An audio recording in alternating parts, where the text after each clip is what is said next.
Located on the west campus of the former St. Elizabeth's Hospital, the Gothic Revival Center building is the earliest and most significant structure on the grounds.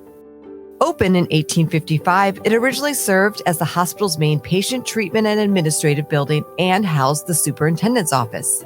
Pioneering mental health activist Dorothea Dix was influential in securing funding for the original hospital from the federal government.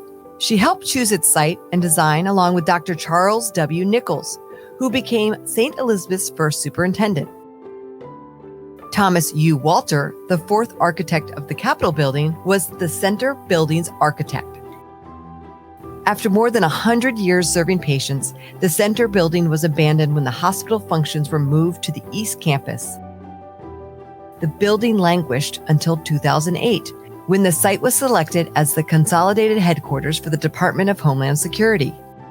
So this project was a combination of restoration, rehabilitation, reconstruction, new construction, all of the elements that we talk about when we talk about the types of ways to approach putting old buildings back into use again. It really was a combination of all of those factors. DHS thus became the first cabinet-level federal agency to locate east of the Anacostia River in Ward 8. The exterior looked to be in very good condition or fairly good condition. The interior had mixed reviews. Some of it was in not so great condition in terms of structural stability. And because of the program requirements and the technical requirements to meet current life safety codes, we needed to remove the interior of the building and basically build a brand new interior within the fabric of the historic facades.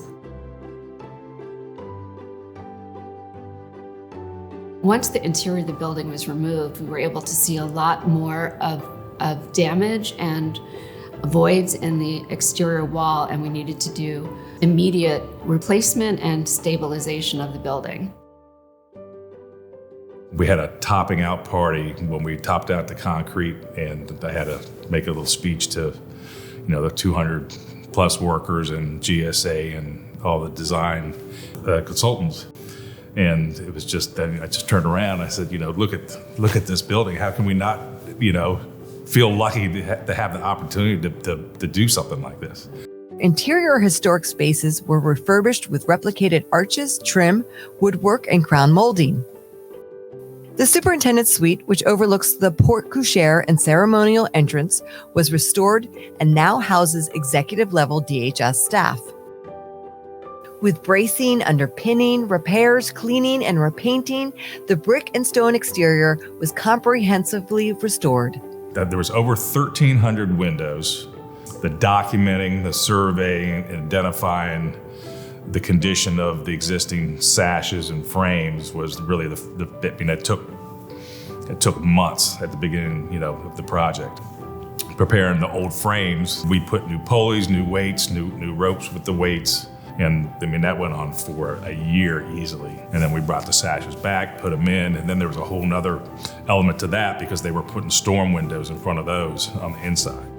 Wasn't as huge of an undertaking as the masonry was, but it was very, very close. A new secure staff and visitor entrance was created at the east end of the step-back linear building using Building 8, which was originally a separate structure. Here, a historically inappropriate infill connector was removed and replaced with a compatible contemporary connection. Wooden porches were reconstructed throughout, including that on Building 8 East entry. Historic dimensions, material, and profile were replicated, with a discrete added ADA-compliant ramp to comply with current accessibility codes. The main corridor connecting the secure staff and visitor entrance to the ceremonial entrance of the primary tower now contains replicated original details, such as the wood floors, millwork, and doors. On the west side of the building, an addition was needed to accommodate 400 additional personnel. A 3-story glass connector now links this 9,700 square foot annex to the original historic structure. It has a base of rusticated brick masonry and is clad with glass and terracotta panels that echo the color and texture of the campus's historic fabric.